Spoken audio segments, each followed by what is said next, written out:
تبي المايك؟ تفضل حبيبي، ولو نادر عندنا بس مو مشكلة. تفضل خذ المايك الآن ونريد نسمع صوتك أستاذ الكريم، لكن رجاء يعني خليك بدون غلط حتى لا تنقض وتنزل على طول.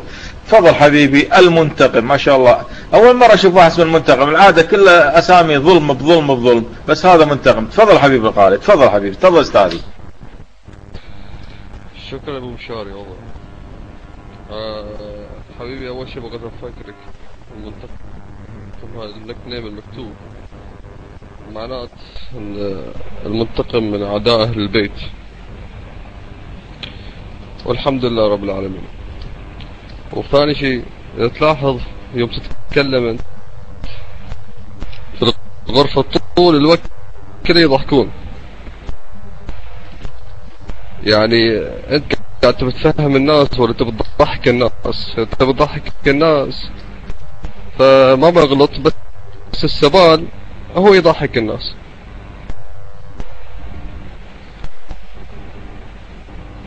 نبي المواضيع حلوة، تبي تتكلم عن الفقه والدين، عن أهل البيت، عن الإمام مهدي اللي في مكاتب كتبكم وكل شيء، وبعدين تقولون اللي مو مكتوب ما تعترفون على شنو؟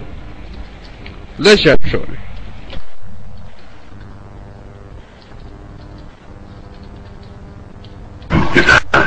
تم عليه الدليل يحتمل أن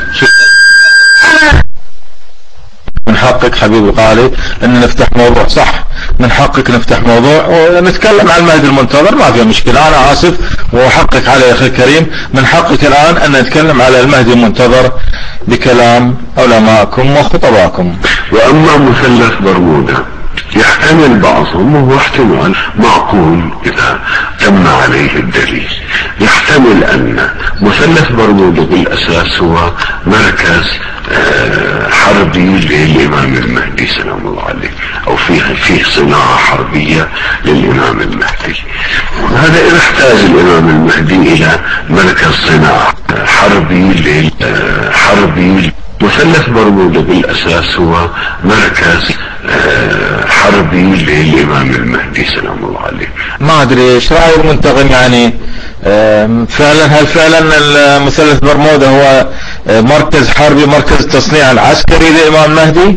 ما ادري، تفضل يعني خل اسمع تعقيبك على هذا الكلام. ايش رايك بالكلام هذا؟ لا عندي غيره وايد، يعني عندي غيره وايد، بس الان رد على هذا. تفضل حبيبي الغالي، تفضل يا المنتقم، تفضل بابا. وبعدين لا تقول سبال ما سبال، السبال خله مو عندي. السبال هذا السبال اللي يقعد بنص الحسينية يطامر ويطق على راسه ويشرب فيمتو ويتعشى ويروح البيت. فتفضل اخي المنتقم الان رد على هذا. هل فعلا مثلث برمودا هو مركز تصنيع العسكري للإمام المهدي المنتظر؟ تفضل خالد، تفضل حبيبي، انت تفضل.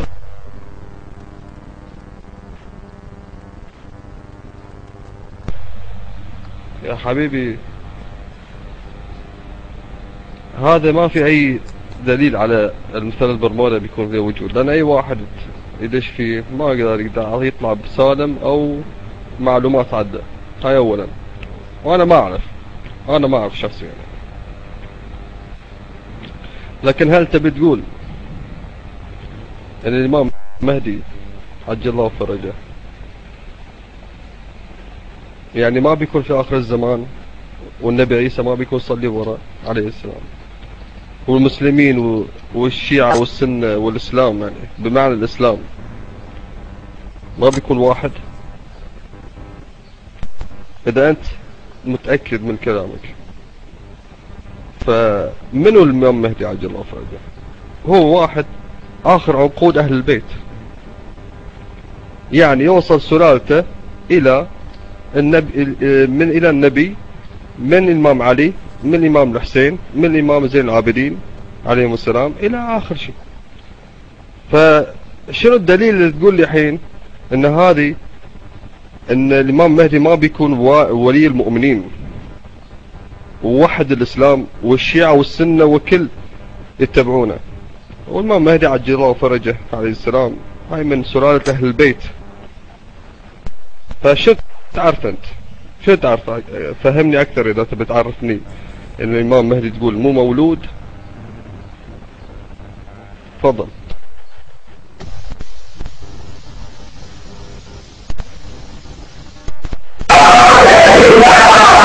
وحسينا.